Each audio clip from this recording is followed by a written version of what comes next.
The silk slipped through Maya's trembling fingers like water, the intricate beadwork catching the morning light one final time before pooling onto her bedroom floor. The wedding dress she had dreamed about, saved for and carefully selected 6 months ago, now lay crumpled and abandoned, while somewhere across town, her younger sister Sophia was probably zipping herself into it, admiring how the champagne-colored fabric complemented her olive skin. Before we jump back in, tell us where you're tuning in from, and if this story touches you, make sure you're subscribed, because tomorrow I've saved something extra special for you. Maya pressed her palms against her vanity mirror, watching her reflection fracture into angry pieces. In exactly 4 hours, she was supposed to walk down the aisle of St. Catherine's Chapel wearing that dress, the one with hand-sewn pearls along the bodice and a train swept behind her like a whispered promise. Instead, she stood in her childhood bedroom, wearing nothing but her grandmother's pearl necklace and the growing certainty that her sister had just committed the ultimate betrayal. The closet door hung open, mocking her with its emptiness. No backup plan, no alternative, just the hollow space where her perfect dress should have been hanging, waiting for the most important day of her life. Maya's throat tightened as she remembered the morning's discovery, walking into what should have been her sacred preparation space, only to find a hastily scrawled note on expensive stationery. Borrowed your dress, mine didn't fit. You'll understand. Love, S. Love. The word felt like a slap across Maya's cheek. This wasn't love. This was theft, pure and simple, dressed up in the casual cruelty that only family could deliver with such devastating precision. Maya had always been the responsible one, the older sister who cleaned up messes and smoothed over conflicts, but this crossed every line she had ever drawn. Her phone buzzed against the vanity mirror, displaying a text from her best friend and maid of honor, Zara. 20 minutes away! Can't wait to see you in that gorgeous dress. The irony burned like acid in Maya's stomach. How could she explain that there would be no gorgeous dress, no fairy tale moment, no carefully orchestrated perfection she had spent months planning? Maya Chen had always believed that sisters were supposed to protect each other. Growing up in the suburbs of Portland, she and Sophia had shared everything from Halloween candy to childhood secrets, their bond seemingly unbreakable despite the 3-year age gap that placed them in different social circles. Maya, now 28 and working as a marketing coordinator for a tech startup, had spent most of her adult life being Sophia's safety net, the reliable older sister who bailed her out of financial scrapes and relationship disasters with clockwork regularity. Sophia, 25 and perpetually between jobs, had a gift for finding trouble and an even greater talent for making her problems everyone else's responsibility. Their parents, David and Linda Chen, had long ago adopted a policy of willful blindness when it came to their younger daughter's behavior, preferring to focus on Maya's accomplishments while quietly hoping Sophia would eventually grow out of her reckless phase. The wedding planning had been Maya's first real attempt at putting herself first. After years of prioritizing everyone else's needs, she had finally found someone who made her want to build a life that centered around her own happiness. James Morrison, a pediatric nurse with kind eyes and steady hands, had proposed 8 months ago on the Oregon coast, dropping to one knee as waves crashed behind them in a moment so perfect Maya had wondered if she was dreaming. Their relationship had been a study in quiet contentment, built on shared values and mutual respect rather than dramatic passion. James understood Maya's need for stability, having grown up in a military family that moved every few years. He appreciated her thoughtfulness, her careful way of considering every angle before making decisions, and her fierce loyalty to the people she loved. Most importantly, he had never once asked her to shrink herself to accommodate his needs. The dress had been Maya's one indulgence, a splurge that represented everything she hoped her marriage would be: elegant, timeless, and carefully chosen. She had visited 12 boutiques before finding it at a small shop in downtown Portland, falling in love with the way the silk moved like liquid poetry and the subtle sparkle of the beadwork that caught light without demanding attention. At $1,500, it had stretched her budget to its breaking point, but Maya had worked extra freelance projects for 2 months to pay for it without dipping into her emergency fund. Sophia had been with her that day, playing the role of supportive sister with enthusiasm that seemed genuine at the time.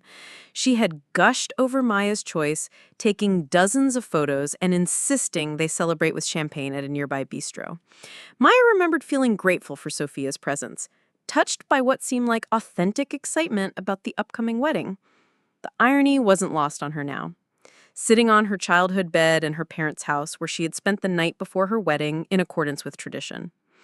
Sophia had volunteered to pick up both their dresses from the final alterations, a gesture Maya had interpreted as sisterly helpfulness rather than calculated opportunity. The seamstress had finished Maya's dress 2 days early, and Sophia had offered to collect it along with her own bridesmaid's dress to save Maya a trip across town. Maya's dress had been hanging in Sophia's apartment for 3 days. 3 days during which Sophia had apparently been planning this theft, knowing exactly how devastating it would be and choosing to proceed anyway. The realization felt like a physical blow, knocking the air from Maya's lungs and leaving her gasping with the magnitude of the betrayal. The morning had started so promisingly. Maya had woken to sunshine streaming through her childhood bedroom windows, the same room where she had dreamed of her wedding day as a little girl. Their mother had prepared her favorite breakfast, fresh blueberry pancakes with real maple syrup, and even their father had emerged from his home office to wish her luck. The house hummed with anticipation, decorated with white roses and silver ribbons that caught the light like captured stars. Zara had arrived at 9 sharp, armed with coffee and pastries from Maya's favorite bakery. The photographer had set up in the living room, ready to capture the precious moments of bridal preparation. Everything had been perfect, until Maya opened her closet and found nothing but empty hangers where her dress should have been waiting. The note had been tucked into the garment bag that once held Sophia's bridesmaid's dress, written in her sister's familiar handwriting on cream-colored paper that probably cost more than Sophia could afford. The casual tone made everything worse, as if stealing a wedding dress was no different than borrowing a sweater or a pair of shoes, as if Maya's feelings were an afterthought, easily dismissed in favor of Sophia's immediate needs. Maya had called Sophia immediately, her hands shaking as she dialed the number she knew by heart. The call went straight to voicemail, Sophia's cheerful greeting playing like a taunt. "Hi, you've reached Sophia. I'm probably having too much fun to answer, so leave a message and maybe I'll call you back." The casual indifference in her sister's recorded voice made Maya's stomach clench with rage. She tried again. And again. Each call met the same fate, bouncing directly to a voicemail box that was probably full of messages from other people Sophia was avoiding. Maya had left 3 increasingly desperate messages, her voice cracking with the effort to remain calm, while her world imploded around her. Zara found her sitting on the bathroom floor 20 minutes later, still clutching her phone and staring at the wall with the hollow expression of someone who had just watched their trust shatter into irreparable. Preparing and narrating this story took us a lot of time, so if you are enjoying it, subscribe to our channel. It means a lot to us. Now back to the story. Pieces. Maya had always prided herself on being unflappable, the person others turned to in crisis, but this betrayal had stripped away her composure like sandpaper against silk. "Maya?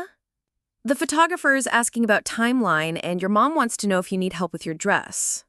Zara's voice trailed off as she took in the scene, her eyes moving from Maya's tear-stained face to the empty garment bag hanging on the bathroom door. "Where's your dress?" Maya's voice came out as a whisper, barely audible above the sound of her own heartbeat thundering in her ears.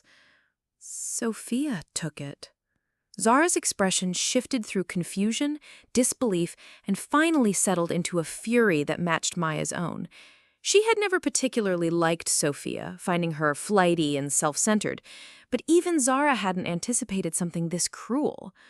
"She what? Maya, please tell me you're joking." Maya held up the note, her hand trembling, as Zara read the casual dismissal of her feelings. The silence that followed felt heavy with implications, the weight of a relationship that had been built on lies and one-sided sacrifice finally collapsing under its own toxicity. "We need to call the police," Zara said finally, her voice tight with controlled anger. "This is theft. She can't just take your wedding dress." Maya shook her head, the motion feeling disconnected from her body. "She's family. It would destroy my parents, and James would never forgive me for turning our wedding day into a criminal matter. Besides, what would they charge her with? Borrowing without permission? The truth was more complicated than Maya wanted to admit. Calling the police would require explaining the full extent of Sophia's financial dependence, the loans Maya had co-signed, and the credit cards she had helped secure. Their financial lives were so entangled that proving theft would be nearly impossible, and the scandal would follow their family for years.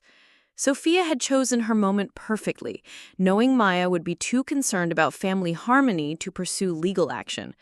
It was a calculated cruelty that revealed the true depth of her sister's selfishness, the cold manipulation that had been hiding behind years of practiced charm.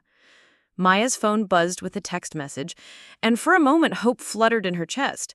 Maybe Sophia had come to her senses. Maybe she was bringing the dress back with a tearful apology. Instead, the message was from her cousin Rachel, Sophia's closest friend and frequent partner in questionable decisions. "Sophia looks amazing in your dress, so excited for her big day." The message included a photo that made Maya's blood turn to ice. Sophia standing in front of a full-length mirror, wearing Maya's dress with a radiant smile. Her dark hair styled in loose waves that caught the light beautifully. She looked like a bride herself, posing for what could have been her own wedding photos. But it was the location that made Maya's stomach drop. The photo was taken in the bridal suite at St. Catherine's Chapel, the same room where Maya should have been getting ready. Sophia wasn't just wearing the dress, she was planning to wear it to Maya's wedding in Maya's venue, surrounded by Maya's family and friends. Zara read the message over Maya's shoulder, her sharp intake of breath confirming what Maya already knew. This wasn't a moment of thoughtless selfishness or a last-minute panic decision. This was a deliberate plan to upstage the bride at her own wedding, using Maya's own dress as the weapon. "She's at the chapel," Maya whispered, the words feeling foreign in her mouth. "She's getting ready in my bridal suite, wearing my dress." The scope of the betrayal was breathtaking in its audacity. Sophia had essentially stolen Maya's entire wedding day, positioning herself as the center of attention while Maya sat in her childhood bedroom wearing nothing but her grandmother's pearls and the growing certainty that her sister was irredeemably selfish. Maya's mother appeared in the bathroom doorway, her face glowing with the excited energy of a mother of the bride. "Maya, darling, we need to start getting you ready. Photographer wants to capture you in your dress, and the car will be here in an hour to take us to the chapel." Linda Chen stopped mid-sentence as she registered the scene before her.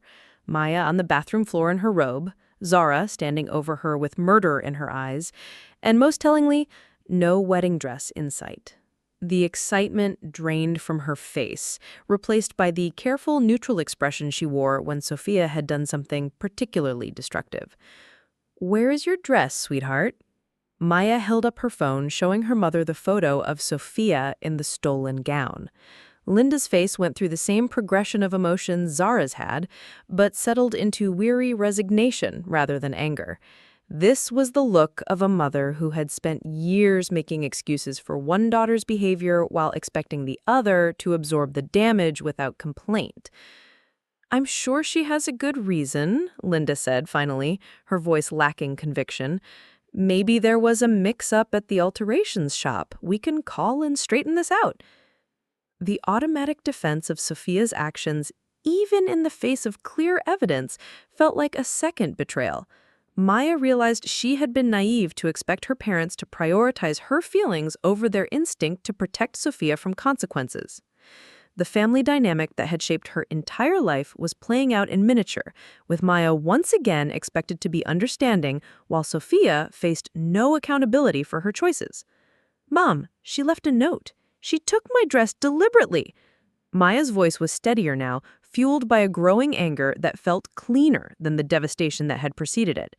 "This isn't a mix-up. This is theft." Linda flinched at the word, her hands fluttering nervously as she tried to maintain her composure. "Don't use language like that, Maya. She's your sister. Family doesn't steal from each other."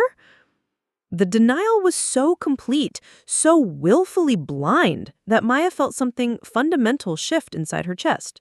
She had spent her entire adult life being the responsible one, the sister who absorbed Sophia's chaos without complaint, the daughter who never caused problems or demanded attention. In return, she had received conditional love that evaporated the moment it became inconvenient. "You're right, Mom. Family doesn't steal from each other, but Sophia did it anyway." Maya stood up from the bathroom floor, her movements deliberate and controlled. The devastation was transforming into something sharper, more focused. If her family was going to abandon her to protect Sophia, then Maya would handle the situation herself, on her own terms. She walked to her childhood dresser and pulled out her laptop, the same one she used for work projects that required careful research and strategic thinking. If Sophia wanted to play games, Maya would show her what happened when someone finally decided to stop playing by the old rules. "What are you doing?" Zara asked, settling beside her on the bed with the loyalty of someone who had witnessed years of Sophia's destructive behavior. Maya's fingers moved across the keyboard with practiced efficiency, pulling up browser windows and financial websites with the speed of someone who knew exactly what she was looking for. "I'm leveling the playing field." The research took less than 20 minutes, but what Maya discovered would change everything. Sophia's financial situation was even worse than Maya had suspected. A house of cards built on credit and maintained through increasingly desperate measures. More importantly, several of those measures directly involved Maya's name and credit score in ways that crossed legal boundaries. The costume jewelry business Sophia had started 6 months ago, the one their parents proudly mentioned at dinner parties, was financed through a business loan that listed Maya as a cosigner. Maya had never signed anything related to Sophia's business venture, but her signature appeared on documents filed with the Small Business Administration. Her personal credit cards, the ones she had added Sophia to as an authorized user during a previous financial crisis, showed charges Maya had never made. Expensive dinners, designer clothing, spa treatments, and luxury hotel stays that stretched back months. The total amount made Maya's hands shake as she calculated the numbers. Most damaging of all was the lease on Sophia's apartment, a trendy loft in Portland's Pearl District that cost more per month than Maya's mortgage payment. Maya's name appeared as a guarantor on paperwork she had never seen, making her legally responsible for rent payments if Sophia defaulted. The pattern was clear and devastating. Sophia had been systematically using Maya's financial stability to fund a lifestyle she couldn't afford, forging signatures and creating obligations Maya knew nothing about. The wedding dress theft wasn't an isolated incident of selfishness. It was part of a larger pattern of exploitation that had been ongoing for months. Maya saved screenshots of everything, creating a digital folder that documented the full scope of Sophia's financial deception. The evidence was overwhelming, painting a picture of someone who had no boundaries when it came to taking advantage of family members who loved her. "Maya," Zara said quietly, reading over her shoulder, "this is fraud, identity theft. She's been using your name without permission." Maya nodded, her anger crystallizing into something cold and purposeful. Sophia had counted on Maya's family loyalty to protect her from consequences, banking on the older sister who had always cleaned up her messes without complaint. But stealing the wedding dress had been a step too far, a betrayal so public and humiliating that it demanded a response proportional to the offense. "She chose today to do this," Maya said, her voice gaining strength with each word. "My wedding day. She knew I would be too focused on the ceremony to fight back, too concerned about family drama to make a scene. She thought she could take whatever she wanted and I would just absorb it like I always do." Maya's phone rang, James's name appearing on the screen. She answered on the second ring, hearing his familiar voice asking about timeline and logistics with the calm competence that had made her fall in love with him. "How's the bride-to-be? Ready to marry me in a few hours?" Maya closed her eyes, drawing strength from his steady presence even through the phone. James deserved to know what was happening, but she also knew he would want to fix the situation, to find a compromise that made everyone happy. That wasn't what this moment required. "I'm ready," she said, surprising herself with how true the words felt. more ready than I've ever been. She wasn't ready to walk down the aisle in a borrowed dress or a hastily purchased replacement. She was ready to stop being the sister who absorbed everyone else's damage, the daughter who never caused problems, the person who prioritized family harmony over her own dignity. Maya ended the call with James and immediately dialed a different number, one she had memorized years ago but never thought she would need to use in this context. The phone rang twice before a professional voice answered. Portland Police, non-emergency line. How can I help you? Maya took a deep breath, feeling the weight of years of accumulated resentment finally finding its voice. I need to report identity theft and credit card fraud. My sister has been using my name and financial information without my consent, and I have documentation. The words felt foreign in her mouth, but also necessary. Maya had spent her entire adult life believing that family loyalty meant accepting whatever treatment she received. But Sophia's actions had finally shown her the difference between love and exploitation. Zara squeezed her hand, providing silent support as Maya made the most difficult decision of her life. Sometimes protecting yourself required burning bridges that had been built on unhealthy foundations, even when those bridges connected you to people you loved, especially when those bridges connected you to people who had never learned to love you back in healthy ways. The police officer was professional and thorough, taking down information about the forged signatures, unauthorized credit card charges, and falsified lease documents. Maya provided her documentation methodically, each piece of evidence another nail in the coffin of her relationship with her sister. We'll need you to come in and file a formal report, the officer explained. This type of financial fraud is taken very seriously, and with the documentation you've described, we can move forward with charges. Maya scheduled an appointment for the following Monday, giving herself time to get married and return from her honeymoon before dealing with the legal consequences of her decision. Sophia would have a week to enjoy whatever satisfaction she gained from stealing the wedding dress, and then she would discover that actions had consequences, even within family relationships. When Maya hung up, the bathroom felt different somehow, lighter. The devastation had transformed into something that felt like power, the kind that came from finally deciding to protect yourself instead of waiting for someone else to do it for you. Her mother was waiting in the hallway, her face pale with the realization that Maya was serious about pursuing this situation. Maya, please don't do anything rash. Think about the family. Think about what this will do to all of us. Maya looked at her mother, seeing clearly for the first time how the family dynamic had been structured to protect Sophia at everyone else's expense. Linda's love was conditional, extended fully only when Maya was willing to absorb damage without complaint. I am thinking about family, Mom. I'm thinking about what it means to be part of a family that steals from each other and expects the victim to stay quiet to avoid embarrassment. Maya's voice was calm, but there was steel underneath the words. I'm thinking about what kind of person I become if I keep accepting this treatment. Linda's composure finally cracked, tears spilling down her cheeks as she realized that Maya was beyond the reach of guilt and manipulation. She's your sister. You only have one sister. Then she should have acted like it. Maya walked past her mother and down the stairs, where she found her father in his study, probably hiding from the drama unfolding upstairs. David Chen looked up from his computer as she entered, his expression carefully neutral in the way that had defined most of their interactions over the years. Dad, I need you to drive me to the bridal shop downtown. I have an hour to find something to wear to my wedding, assuming I still want to get married today. David studied his daughter's face, taking in the transformation that had occurred in the space of a morning. Maya had always been his easier child, the one who caused no problems and required no dramatic interventions. He had repaid her reliability with benign neglect, focusing his attention on Sophia's crises while taking Maya's stability for granted.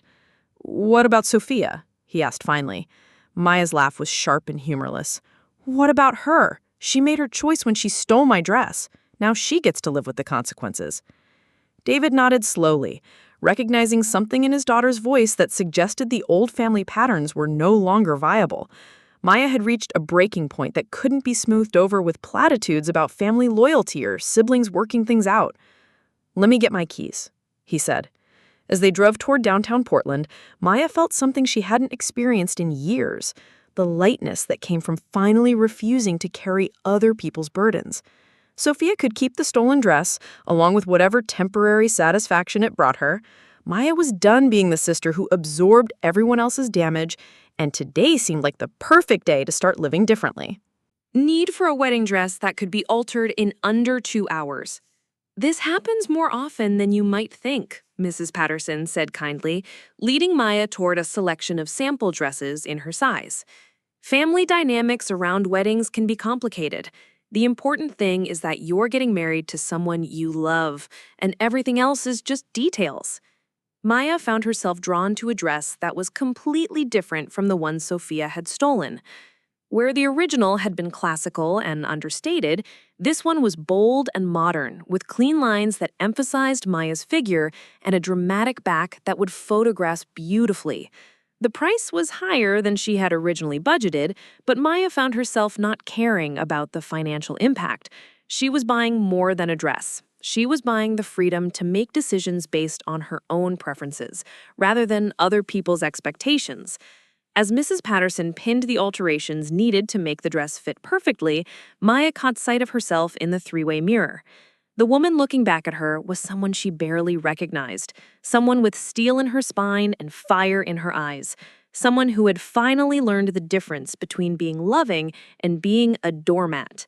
Her phone buzzed with another message from Cousin Rachel, this one showing Sophia posing with the bridal party in Maya's original dress. The sight that should have devastated her instead filled Maya with a strange sense of peace. Sophia could have the dress, the attention, and whatever temporary satisfaction came from being the center of drama. Maya would have something far more valuable, a marriage built on honesty and mutual respect, and the knowledge that she had finally learned to protect herself from people who loved her conditionally. The alterations were completed with 30 minutes to spare before the ceremony. Maya looked at herself one final time in the boutique mirror, wearing a dress that felt like armor, ready to walk down the aisle as someone entirely new. Someone who understood that sometimes the most loving thing you can do for your family is to stop enabling their worst behavior, even if it means watching relationships burn down around you, especially if it means finally becoming the person you were meant to be all along.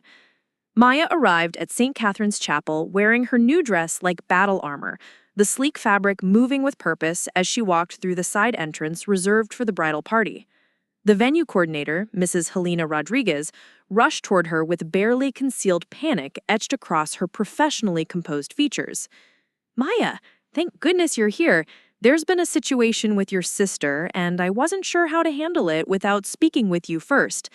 Helena's voice dropped to a whisper as she glanced toward the main bridal suite. "She's been in there for over an hour, and she's telling everyone she's having her engagement photos taken in advance of her own wedding next month. She's wearing what I assume is your dress, and she's brought her own photographer." Maya felt her jaw clench as the full scope of Sophia's audacity revealed itself.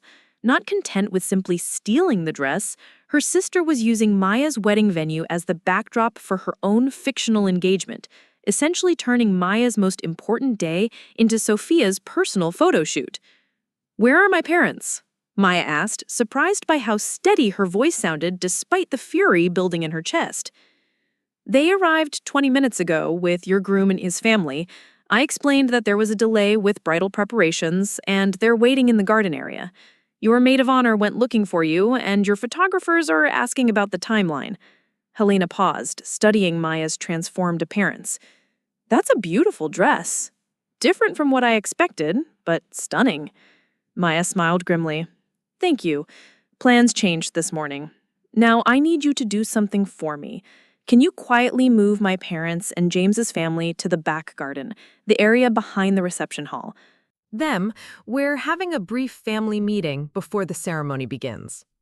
Helena nodded, recognizing the tone of someone who had moved beyond panic into strategic action. "Of course. Should I delay the start time?" "No. We'll begin exactly on schedule. But first, I need to have a conversation with my sister." Maya walked toward the bridal suite with the measured pace of someone approaching a battlefield. She could hear voices and laughter through the thick wooden door, Sophia's distinctive giggle rising above the others. The sound that had once seemed charming now grated against Maya's nerves like fingernails on glass. She opened the door without knocking, stepping into a scene that made her blood pressure spike instantly. Sophia stood in the center of the room, wearing Maya's stolen dress, posed with her arms raised as a photographer captured shot after shot. Cousin Rachel held a bouquet of white roses, clearly playing the role of maid of honor in this elaborate charade. Two other women Maya didn't recognize were applying final touches to Sophia's makeup and hair, treating her like an actual bride preparing for her own ceremony. The room buzzed with the excited energy of people participating in something special, all of them apparently oblivious to the fact that they were accessories to theft. Sophia's face lit up when she saw Maya, her smile so genuine and bright that for a moment Maya wondered if her sister had somehow convinced herself this was all perfectly normal. "Maya, you look amazing. I love what you did with your hair, and that dress is so much more you than the other one was." The casual dismissal of the stolen dress as the other one was breathtaking in its audacity. Maya stood in the doorway, taking in the scene with the detached observation of someone documenting evidence. The photographer continued snapping pictures, apparently unaware that he was capturing what would soon become proof of theft. "Everyone out," Maya said quietly, her voice cutting through the chatter like a blade. "Except Sophia." The photographer lowered his camera, looking confused. "But we're not finished with the session. Sophia said we had the room until 4 o'clock. Sophia was mistaken. This is my wedding day, in my bridal suite, and I need to speak with my sister privately." Maya's tone brooked no argument, and the man began packing his equipment with efficient movements. Rachel started to protest, her loyalty to Sophia overriding common sense. "Maya, don't be dramatic. Sophia just needed some photos for her engagement announcement, and she thought you wouldn't mind sharing the space."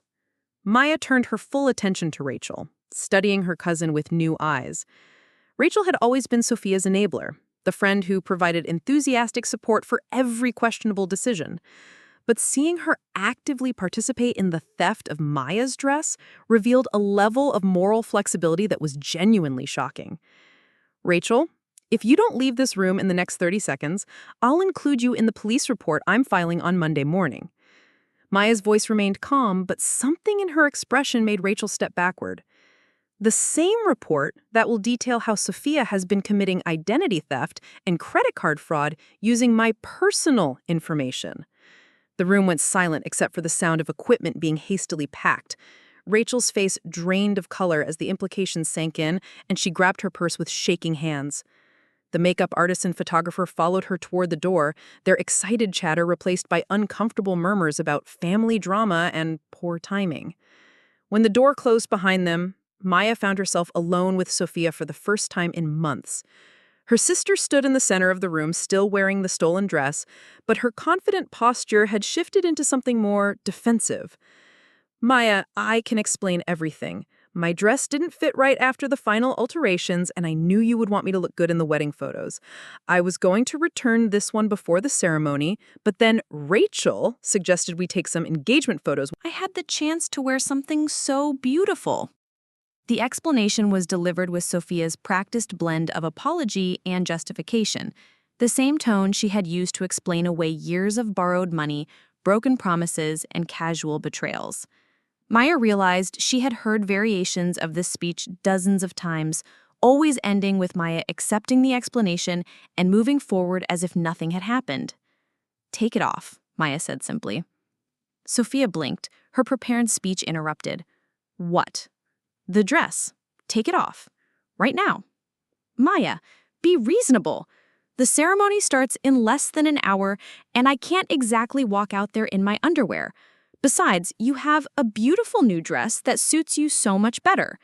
This one was always too formal for your personality anyway." The casual insult embedded in the compliment was so perfectly Sophia that Maya almost laughed. Even while wearing a stolen wedding dress, her sister couldn't resist the subtle put-down disguised as sisterly concern. Maya walked to the small couch in the corner of the bridal suite and sat down, crossing her legs with deliberate calm. "Sophia, I'm going to give you one opportunity to salvage this situation. You can take off my dress, apologize sincerely for stealing it, and we can discuss how you're going to make amends for the identity theft and financial fraud I discovered this morning. Sophia's face went pale at the mention of financial fraud, but she rallied quickly with the practiced skill of someone accustomed to talking her way out of trouble. I don't know what you're talking about. If there are some charges on your cards that look unfamiliar, I can explain those. Sometimes I use your information for online purchases when my cards are temporarily frozen, but I always pay you back. You forged my signature on a business loan application. You've been using my credit cards without permission for months. You put my name on your apartment lease as a guarantor without my knowledge or consent. Maya's voice remained level as she recited the list, watching Sophia's face change with each revelation. Those are all misunderstandings. The business loan paperwork was confusing, and I thought you had agreed to co-sign. The credit card charges are just temporary, and I've been meaning to pay you back. The apartment thing was a mistake by the leasing company. Maya pulled out her phone and scrolled to the screenshots she had saved that morning. I have documentation, Sophia. Bank records, signed documents, credit card statements. This isn't a misunderstanding. This is systematic fraud, and it's been going on for 8 months. The room fell silent as Sophia processed the implications. Maya could see her sister's mind working, calculating whether denial or confession offered the better strategic outcome. It was a familiar expression, one Maya had seen countless times during their childhood when Sophia was caught in lies, but still searching for an escape route. Maya, please. You're my sister. Family doesn't call the police on family over money issues. We can work this out privately, just between us. Sophia's voice took on the pleading tone she used when other strategies failed, the little sister act that had worked so effectively over the years. You're right. Family doesn't call the police on family, but family also doesn't steal wedding dresses, forge signatures, or commit financial fraud. Maya stood up from the couch, her new dress flowing around her like liquid confidence. You stopped treating me like family a long time ago. I just finally noticed. Sophia's mask slipped entirely, revealing the calculating anger underneath. You've always been jealous of me. You can't stand that people pay attention to me instead of you. That's what this is really about, isn't it? You're using some minor financial mix-ups as an excuse to punish me for being more interesting than you. The accusation was so absurd that Maya felt something inside her chest loosen and lift. For years, she had internalized Sophia's subtle criticisms, wondering if she really was too boring, too responsible, too willing to fade into the background. But hearing the jealousy argument applied to stealing a wedding dress and committing financial fraud showed how warped Sophia's perspective had become. Wedding dress theft revealed how completely disconnected from reality her sister had become. You stole my wedding dress, Sophia, on my wedding day. While I was getting ready to marry the man I love, you were in this room wearing my dress and pretending to be engaged to someone who doesn't exist. Maya's voice gained strength with each word. If that's your definition of interesting, then I'm grateful to be boring. Sophia's face flushed with anger, all pretense of sisterly affection finally abandoned. Fine, you want the dress? Take it, but don't expect me to grovel or apologize for borrowing something from my own sister. And don't think I'm going to let you destroy my reputation over some paperwork mistakes. It's not about the dress anymore, Sophia. It's about the pattern, the lies, the theft, the complete disregard for other people's boundaries. You've been using me as your personal ATM and credit line for months, and when I finally discovered it, your response was to steal the most important thing you could find? Maya walked to the door, her hand resting on the handle as she delivered her final words to her sister. You have 15 minutes to get out of my dress and leave this venue. If you're still here when I come back, I'll have security remove you. And either way, I'm filing those police reports on Monday morning. She opened the door and found Zara waiting in the hallway, her face tight with worry and barely contained rage. How did it go? Please tell me you didn't let her guilt trip you into backing down. She can keep the dress for now, Maya said, feeling lighter with each step away from the bridal suite. But she's about to learn that some actions have consequences she can't charm her way out of. They walked toward the back garden where Maya's parents and James's family were waiting, the warm afternoon sun filtering through the chapel's stained glass windows and casting rainbow patterns on the stone floor. Maya could see her future stretching ahead of her, no longer constrained by the obligation to manage other people's chaos or absorb their damage without complaint. James looked up as she approached, his face breaking into the smile that had made her fall in love with him in the first place. He was standing with his parents and siblings, all of whom had traveled across the country to celebrate their wedding day. These were people who had shown up, who had prioritized Maya's happiness without being asked or guilted into attendance. "There's my beautiful bride," James said, moving toward her with the easy confidence of someone who had never doubted her worth. "You look absolutely stunning. Different dress than I was expecting, but perfect." Maya's parents stood slightly apart from James's family, their faces wearing the careful neutrality that meant they were trying to process information they didn't want to acknowledge. "Dad, there's no misunderstanding. Sophia stole my wedding dress this morning and has been committing financial fraud using my identity for 8 months. Those are facts, not misunderstandings." Linda Chen stepped forward, her face pale but determined. "Maya, please lower your voice. James's family doesn't need to hear about private family matters, and this is supposed to be a happy day." The automatic prioritization of appearances over Maya's feelings was so familiar, it felt like slipping on an old, uncomfortable shoe. Linda's concern was entirely focused on managing the impression Maya's words might make on their future in-laws, with no apparent consideration for how the actual theft and fraud had affected her daughter. "James?" Maya sighed, his presence solid and reassuring. "Mrs. Chen, I think Maya has every right to be upset about what happened this morning. If someone stole her wedding dress and committed fraud using her identity, those are serious crimes that deserve serious consequences." Maya felt a surge of gratitude for James's immediate, unqualified support. He hadn't tried to minimize the situation or suggest family harmony should take precedence over justice. He had simply acknowledged the reality of what had occurred and validated Maya's right to be angry about it.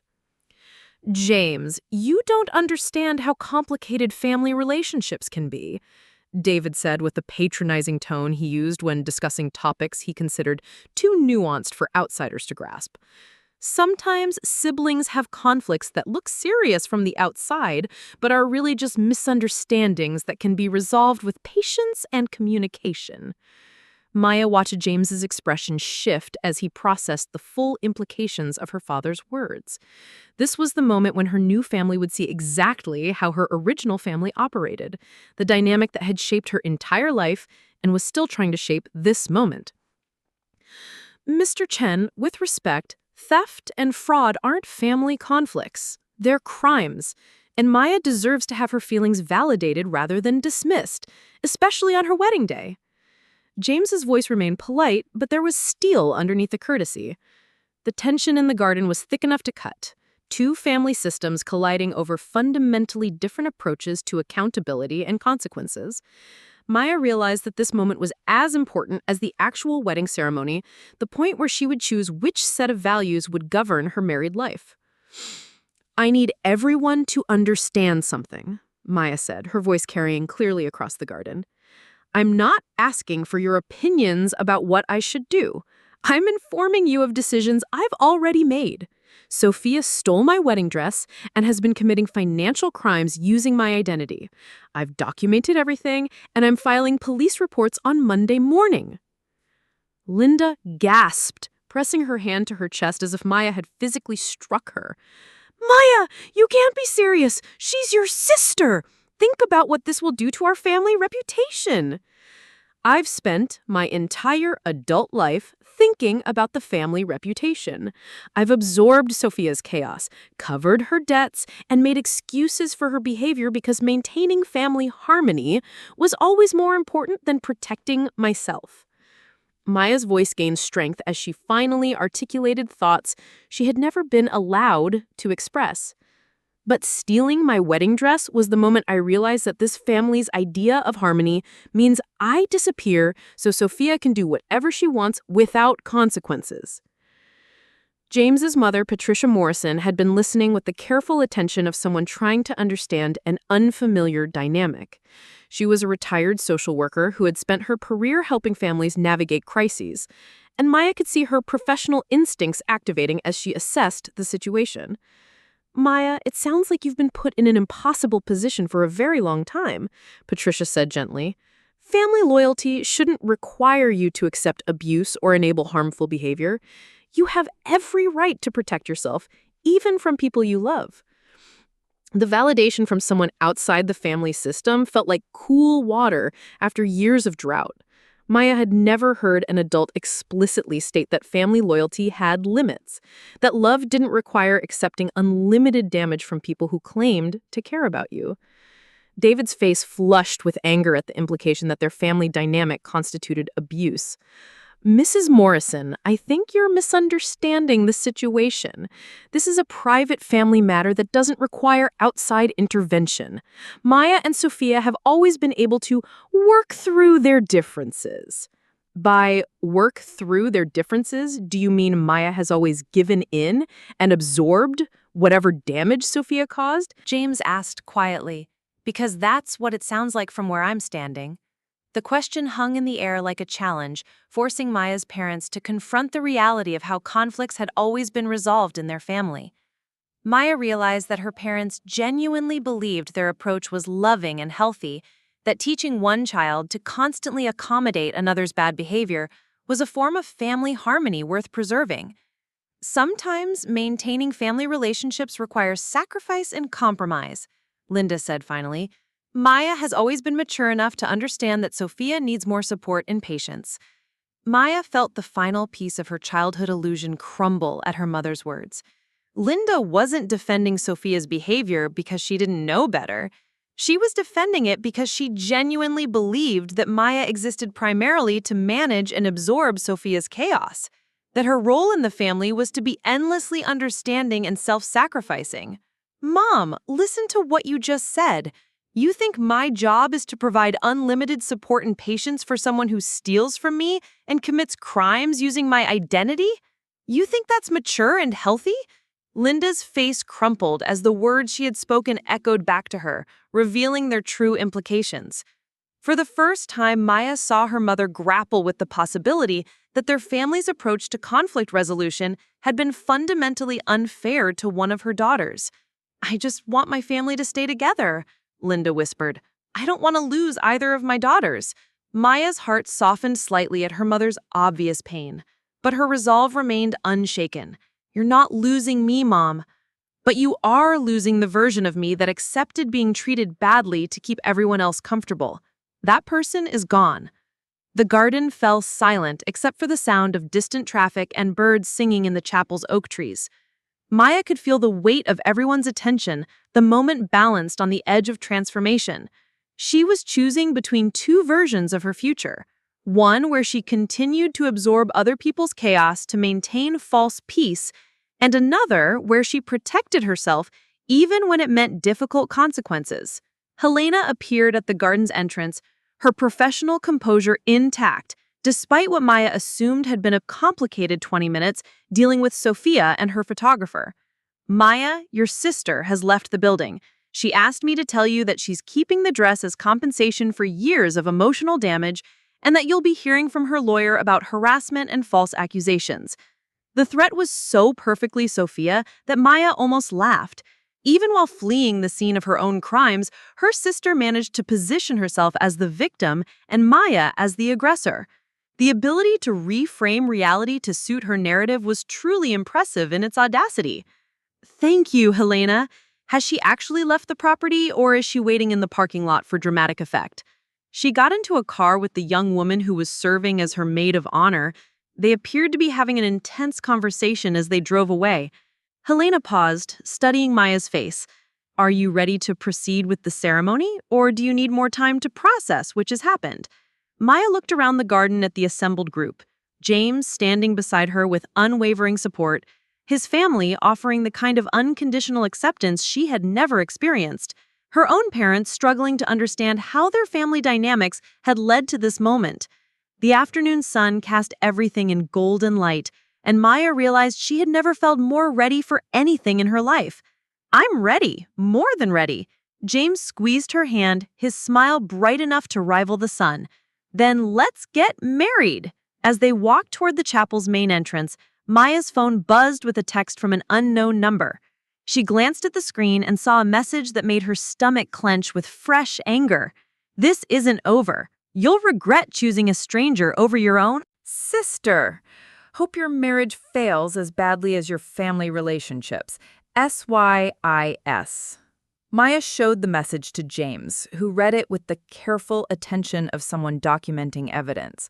Should we forward this to the police when you file your report? Definitely. It establishes a pattern of harassment and threats. Maya deleted the message and blocked the number, feeling lighter with each defensive action she took. She's still trying to control the narrative, but she doesn't get to have the last word anymore. The chapel was filled with afternoon light streaming through stained glass windows, casting jeweled patterns across the wooden pews and stone altar. Maya's chosen family of friends sat in the front rows, people who had shown up consistently over the years without drama or conditions. James's relatives filled several more rows, their faces glowing with genuine happiness for the couple. Maya noticed that her parents had chosen seats toward the back, as if uncertain about their place in this new version of their daughter's life. She felt a pang of sadness for the relationship they might have had if they had been able to see her as more than Sophia's designated caretaker, but the sadness was clean and manageable rather than the crushing weight she had carried for years. As Maya walked down the aisle on her father's arm, she felt the weight of every choice that had led to this moment. The stolen dress, the financial fraud, the family confrontation had all been terrible, but they had also been necessary. Sometimes you had to lose the life you thought you wanted in order to find the one you actually needed. James waited for her at the altar with tears in his eyes, his love visible to everyone present.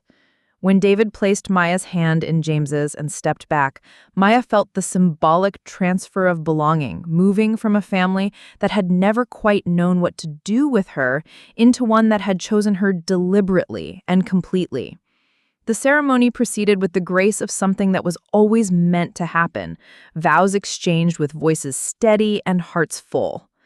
Maya promised to love James with the fierce protectiveness she had learned that morning, to choose their marriage over any external pressure to conform to other people's expectations of how relationships should work.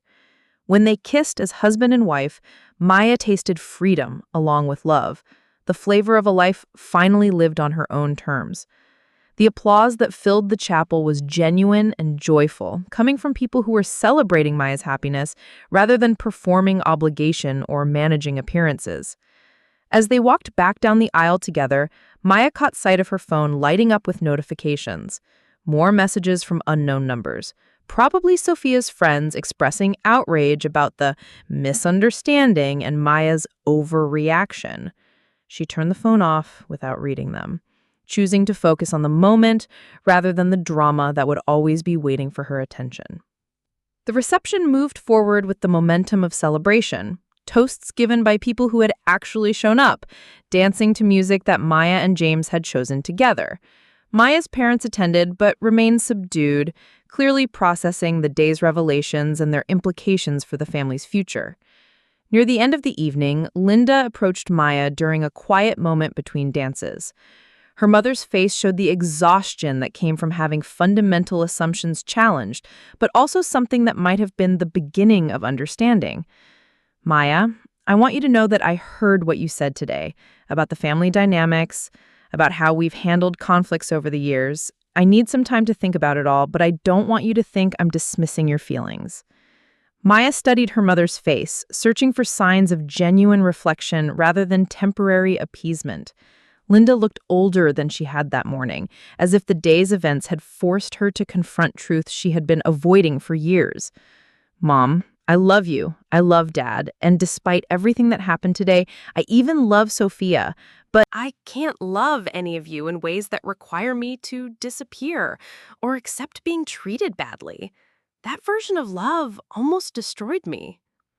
Linda nodded slowly, tears gathering in her eyes. "I think I'm beginning to understand that. I don't know how to fix what we've done wrong, but I want to try to do better." Maya hugged her mother, feeling the possibility of a relationship built on healthier foundations somewhere in the future. It would take time and effort from both sides, but for the first time, Maya believed it might be possible to love her family without sacrificing herself in the process. James appeared beside them, his presence warm and steady as always. "Ladies, they're about to serve the cake, and I was told in no uncertain terms that we need to be there for photos."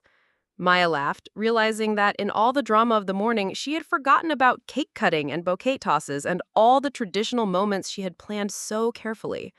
The day had become something entirely different from what she had expected, but also more honest and more truly hers. As they walked toward the cake table together, Maya felt her phone vibrate one final time in her clutch. She ignored it completely, choosing to focus on the sweetness of buttercream and the warmth of James's hand in hers and the laughter of people who had chosen to celebrate their love without conditions or complications. Somewhere across town, Sophia was probably composing another angry message or plotting her next move in what she undoubtedly saw as a war Maya had started. But Maya was done fighting battles on other people's terms, done accepting responsibility for conflicts she hadn't created. Tomorrow would bring police reports and legal consequences, and probably more family drama than Maya cared to contemplate. But tonight was for dancing with her husband and laughing with friends and beginning the rest of her life as someone who had finally learned that loving people didn't require accepting unlimited damage from them. The transformation was complete, Maya realized as James spun her around the dance floor. The woman who had started the day devastated by her sister's betrayal was gone, replaced by someone who understood her own worth and was willing to protect it, even when protection came at a high cost. And for the first time in her adult life, Maya felt genuinely free. Maya woke on Monday morning feeling like she was inhabiting someone else's life. The honeymoon suite at the Heathman Hotel overlooked downtown Portland, morning light streaming through floor-to-ceiling windows onto rumpled sheets and champagne glasses from the night before. James was still sleeping beside her, his face peaceful in a way that made Maya's chest tighten with gratitude for his unwavering support through the weekend's chaos. Her phone sat silent on the nightstand, turned off since Saturday evening, and likely containing dozens of messages she had no intention of reading. The police station opened at 8, and Maya had an appointment at 9 to file formal reports about Sophia's identity theft and financial fraud. After 3 days of emotional turbulence, the prospect of legal action felt like solid ground beneath her feet. James stirred as Maya slipped out of bed, his eyes opening to find her silhouetted against the windows. "Good morning, Mrs. Morrison," he said with the smile that had first caught his attention 2 years ago at a hospital fundraiser. "How are you feeling about today?" Maya considered the question carefully. Saturday's events had stripped away layers of self-deception she hadn't even known she was carrying, revealing truths about her family and herself that were both painful and liberating. Nervous about the police station, but also relieved, like I'm finally doing something instead of just absorbing damage. They dressed in comfortable clothes suitable for a day of legal proceedings, Maya choosing a navy blazer that made her feel professional and competent. James made coffee while she organized the documentation she had compiled, each piece of evidence another step toward accountability that had been missing From her relationship with Sophia for years, the Portland Police Bureau's downtown precinct buzzed with Monday morning activity, officers and civilians moving through the lobby with the efficient purpose of people who dealt with human chaos on a daily basis. Maya approached the reception desk with her folder of evidence, feeling simultaneously powerful and terrified about what she was setting in motion. Detective Sarah Chen, no relation despite the shared surname, was a woman in her 40s with kind eyes and the calm competence of someone who had seen every variation of family dysfunction. She reviewed Maya's documentation with thorough attention, asking clarifying questions and making notes with meticulous care. "This is a textbook case of identity theft and financial fraud," Detective Chen said after examining the bank records and forged signatures. "The business loan application alone constitutes multiple felonies. Combined with the unauthorized credit card usage and falsified lease documents, your sister is looking at significant criminal charges." Maya felt a strange mix of vindication and sadness as the detective explained the legal process ahead. Part of her had hoped the evidence would reveal some innocent explanation, that Sophia's actions weren't as calculated and malicious as they appeared. But Detective Chen's assessment confirmed what Maya already knew. Her sister had deliberately and systematically exploited their relationship for financial gain. What happens next? Maya asked, signing forms that would officially transform family drama into criminal proceedings. We'll issue warrants for her arrest on charges of identity theft, financial fraud, and forgery. Given the documentation you've provided, this case will likely move quickly through the system. You should expect to be contacted by the district attorney's office within the week. Maya left the police station feeling lighter and heavier simultaneously. She had protected herself and held Sophia accountable, but she had also irrevocably changed her family's dynamics in ways that couldn't be undone. The decision felt necessary and correct, but that didn't make it easy. James was waiting in their car outside the precinct, his presence steady and reassuring as always. How did it go? They're issuing arrest warrants. Detective Chen said it's a strong case and the DA will probably want to prosecute. Maya buckled her seatbelt and leaned back against the headrest. There's no going back now. Do you want to go back? Maya thought about the question as they drove through Portland's morning traffic.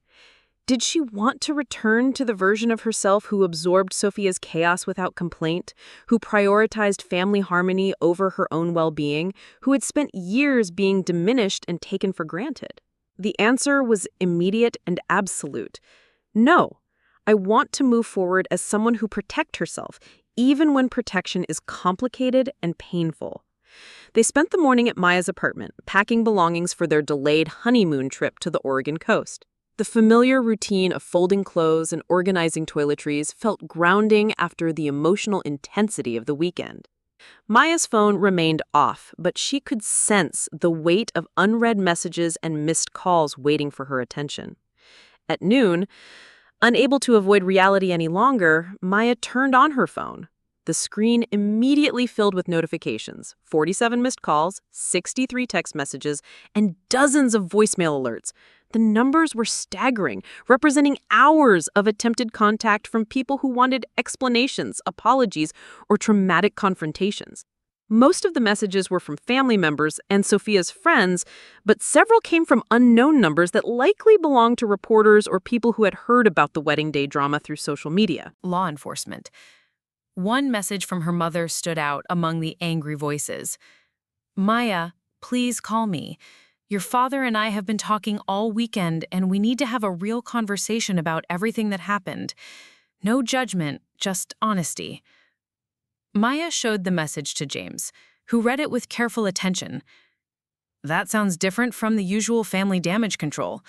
More like someone who's actually processing what happened instead of just trying to make it go away. Maya agreed, though she remained cautious about her mother's motivations.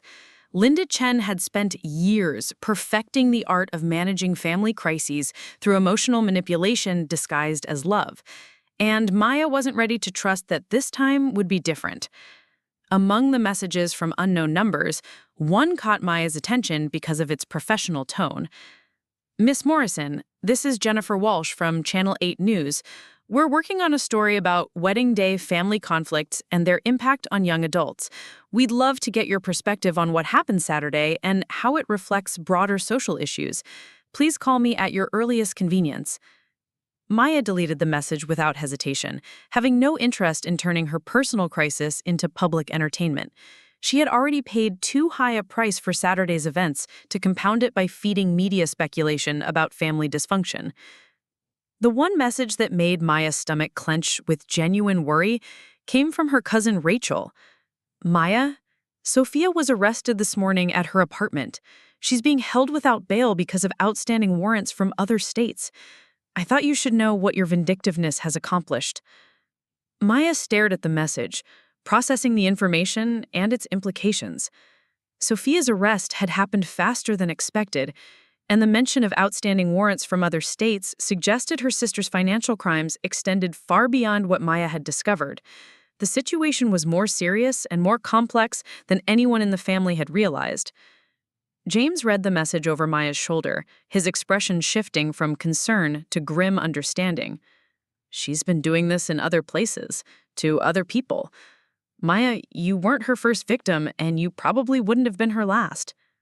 The revelation reframed everything Maya had been feeling about her decision to press charges. She hadn't just protected herself. She had potentially protected future victims from someone who had made financial fraud a pattern of behavior across multiple states. The guilt she had been carrying about destroying her sister's life began to transform into something more complex. Maya called Detective Chen, who confirmed that Sophia had indeed been arrested that morning and was being held pending extradition to Nevada, where she apparently faced similar charges of identity theft and financial fraud. The Portland charges would be processed after she dealt with the more serious allegations from Las Vegas. "Your sister has been busy," Detective Chen said, with dry understatement. "The Nevada authorities have been looking for her for 6 months. Your report gave them the current address they needed to make the arrest."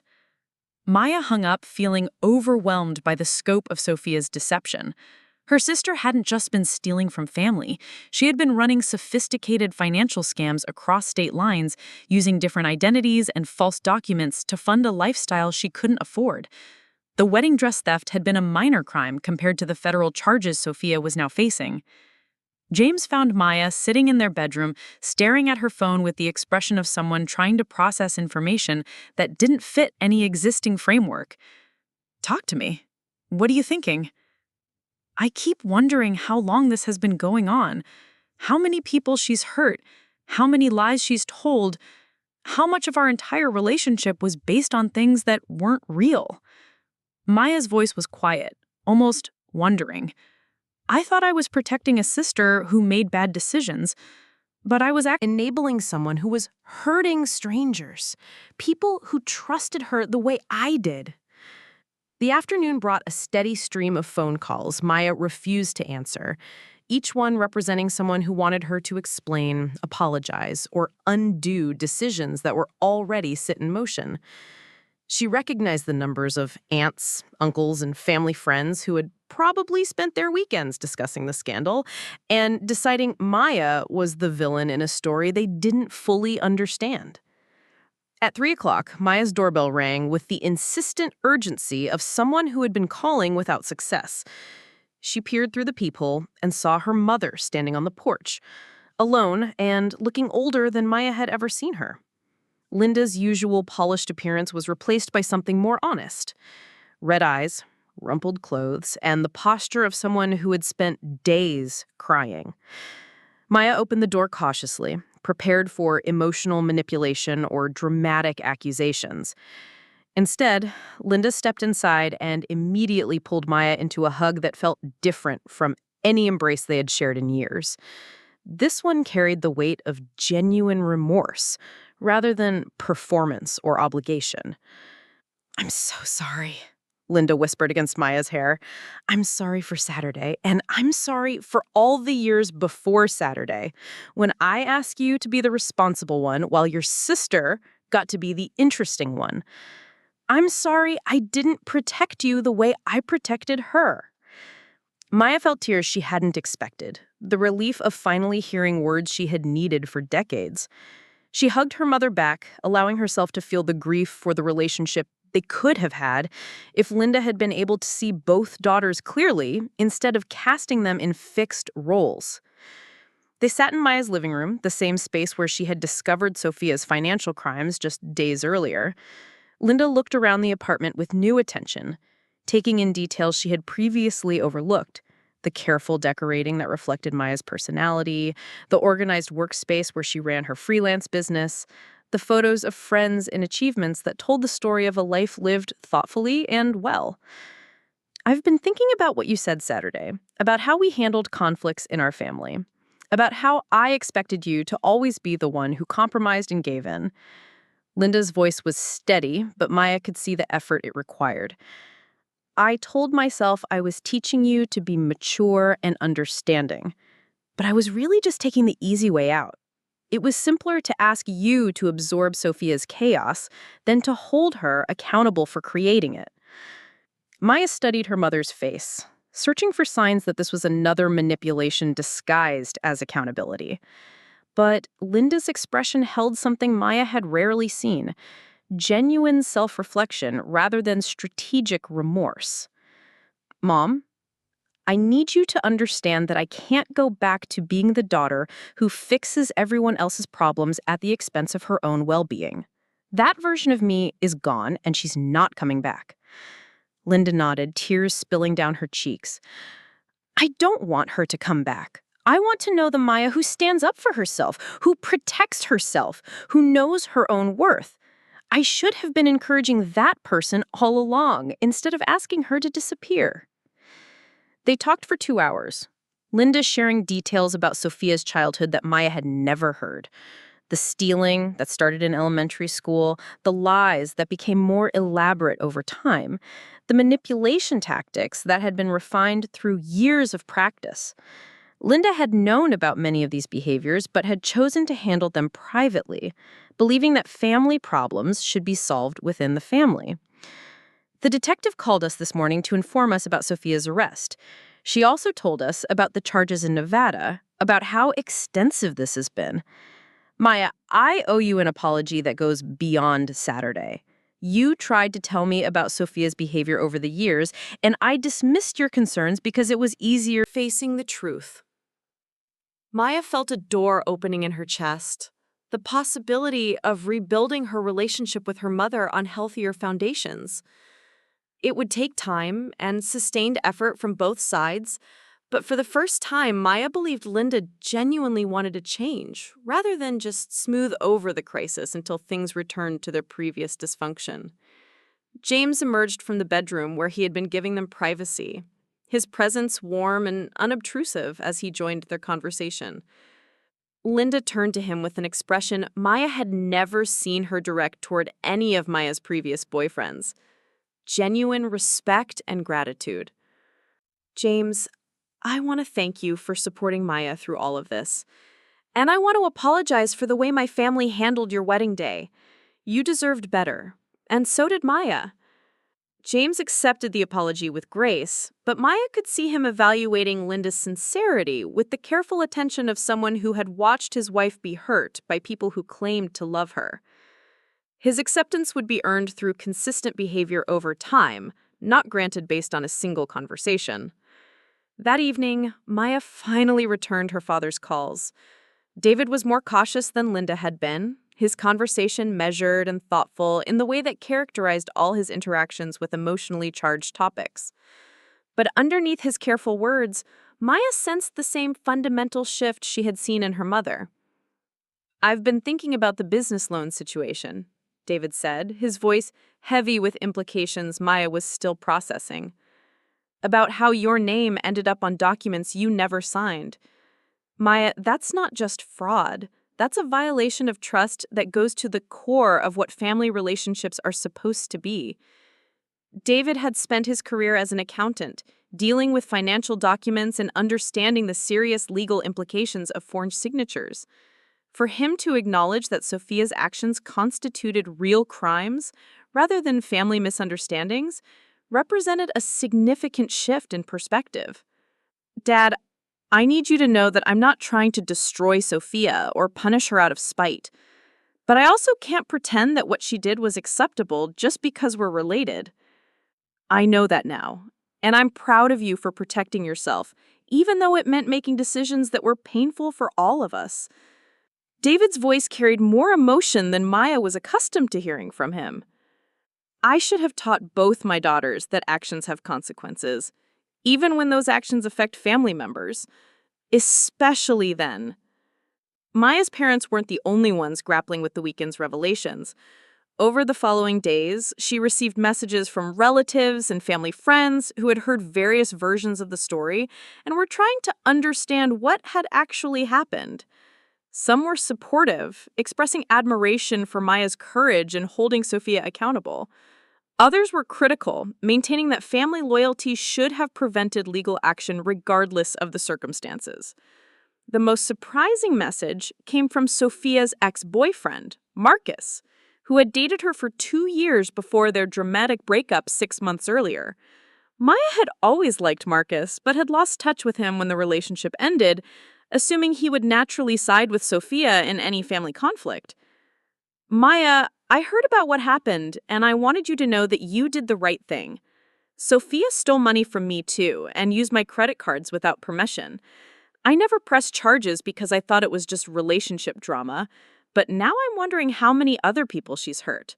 I'm proud of you for being brave enough to stop enabling her." The message revealed yet another layer of Sophia's deception, another relationship damaged by financial manipulation and theft. Maya realized that Sophia's pattern of behavior was even more extensive than the legal charges indicated, encompassing personal relationships that had been destroyed by betrayal and exploitation. Maya forwarded Marcus' message to Detective Chen, adding it to the growing file of evidence that painted a picture of systematic fraud spanning years and multiple victims. Each new revelation made Maya more confident in her decision to press charges, even as it deepened her sadness about the sister she had thought she knew. The local media picked up the story despite Maya's refusal to participate in interviews, crafting articles that focused on the broader social issues of family financial abuse and the difficulty young adults faced when holding relatives accountable for criminal behavior. Maya avoided reading the coverage, having no interest in seeing her personal crisis transformed into public entertainment. But Zara, ever protective of Maya's interests, monitored the media coverage and reported that most of it was sympathetic to Maya's position. They're framing it as a story about someone finding the courage to protect herself from family abuse, Zara explained over coffee at their favorite downtown cafe. The focus is on how hard it is to report crimes committed by relatives and how family loyalty is sometimes used to enable harmful behavior. Maya appreciated Zara's efforts to shield her from potentially damaging coverage, but she found herself caring less about public opinion than she had expected. The validation that mattered most was coming from within, the knowledge that she had finally learned to protect herself, even when protection came at a high emotional cost. 3 weeks after Sophia's arrest, Maya received a call from the district attorney's office in Las Vegas. Sophia had agreed to plead guilty to multiple felony charges in exchange for a reduced sentence, and her cooperation with authorities was helping them build cases against other individuals involved in similar fraud schemes.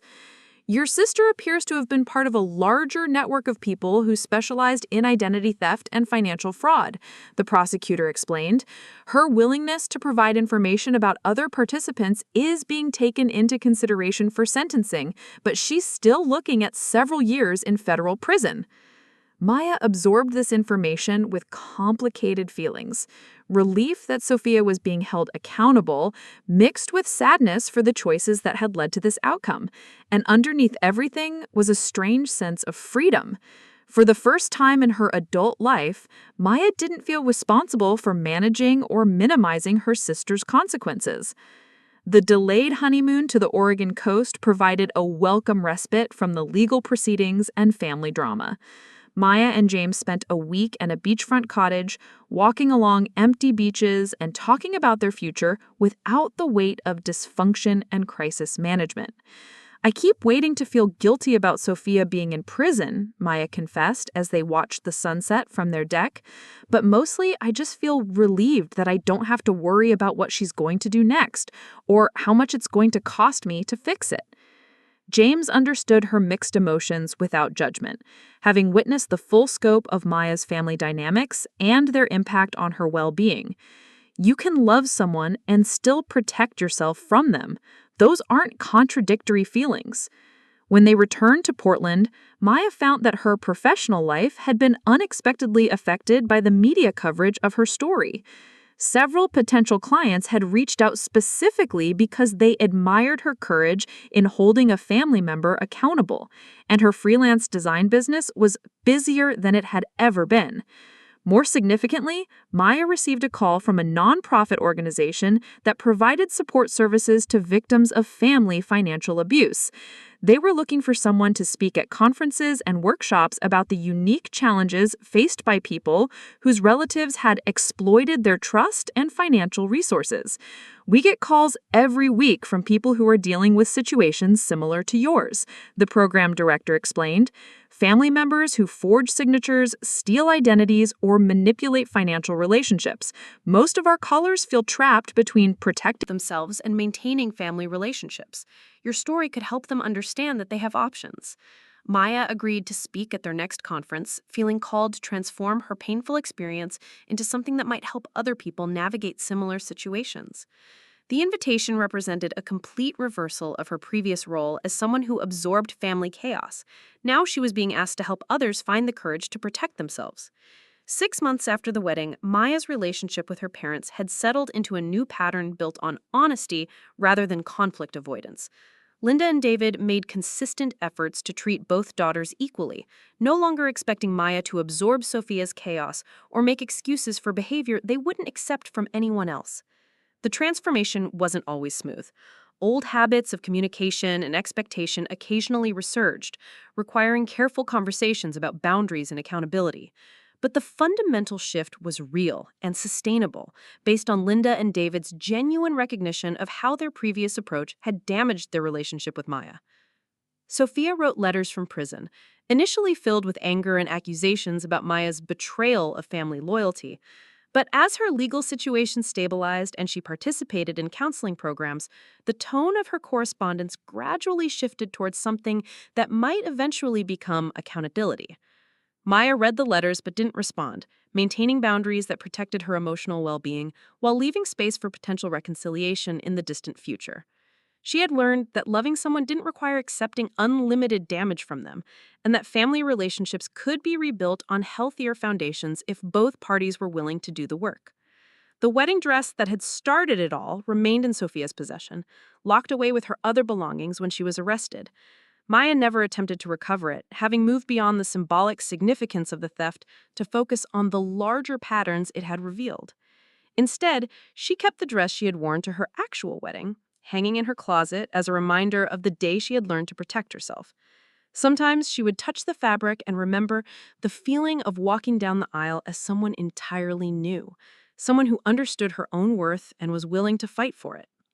Maya's speaking engagements at conferences and workshops became a regular part of her professional life, sharing her story with audiences of social workers, therapists, and survivors of family financial abuse.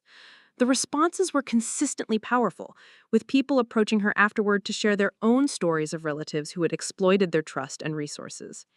"You helped me realize that family loyalty doesn't mean accepting theft," one woman told Maya after a workshop in Seattle. "I've been making excuses for my brother's behavior for 15 years, but hearing your story made me understand that I was enabling him to hurt other people too." These conversations reinforced Maya's belief that her decision to press charges had been correct, not just for her own protection, but for the broader principle that criminal behavior should have consequences regardless of family relationships. The personal cost had been significant, but the alternative would have been continuing to enable someone who was systematically harming others. James Takelman watched Maya transform into someone who used her painful experience to help others, her confidence growing with each speaking engagement and workshop. The woman who had started their relationship as someone who absorbed other people's chaos had become someone who helped others find the courage to protect themselves. "I'm proud of who you've become," he told her one evening as they prepared for another conference presentation. "Not because you survived what Sophia did, but because you turned that survival into something that helps other people." Maya reflected on his words and realized that she had become a stronger person, not in spite of the challenges she had faced, but because of them.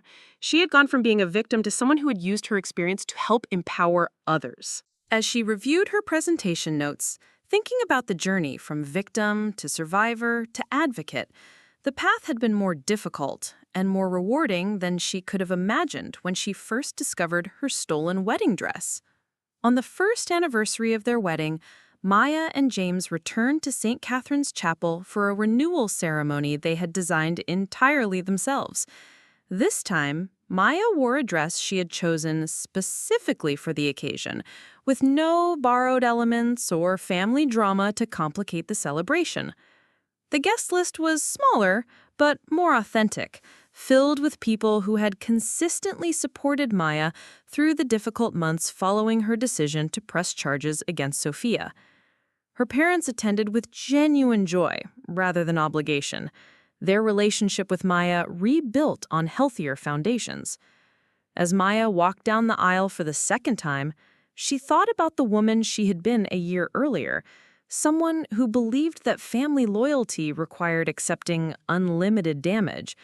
that love meant disappearing so other people could be comfortable, that her role in relationships was to absorb chaos rather than create boundaries.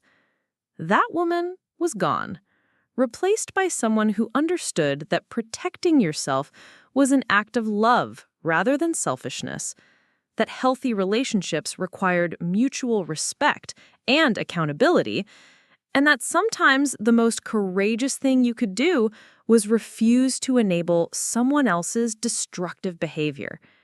The transformation had cost Maya a sister, at least temporarily, and had fundamentally changed her family relationships in ways that couldn't be undone. But it had also given her a marriage built on honesty rather than conflict avoidance, a career that helped other people find their own courage, and most importantly, a sense of self-worth that no one could steal or manipulate. As James slipped a new ring onto her finger, Maya felt the weight of her journey and the lightness of her future simultaneously. She had learned that sometimes loving someone meant letting them face the consequences of their choices, even when those consequences were painful to witness. And she had learned that the person most deserving of her protection and loyalty was herself, the foundation upon which all other healthy relationships could be built. Up next, you've got 2 more standout stories right on your screen. If this one hit the mark, you won't want to pass these up. Just click and check them out.